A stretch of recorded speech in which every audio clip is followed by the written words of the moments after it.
Hello there, I'm Christoph, here to welcome you to the new Materialise Magics 25. As you can see here, wait a minute, where's the FixWizard? Oh right, there it is. Upon opening Magics 25 for the first time, you'll quickly notice that the FixWizard isn't where you'd expect it to be. Don't worry, we didn't remove your favorite tool.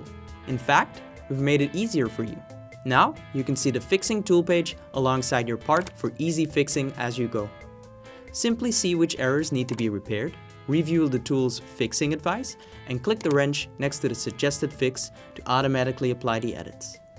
Or, give follow a click and watch the tool carry out the suggested edits in an optimized order on its own. That's it! No more clicking back and forth within the FixWizard to repair your part. In fact, we've cut the number of clicks in half. With new updates such as this and the automatic license renewal, data and build prep is easier than ever before. Magics 25? Click less, achieve more.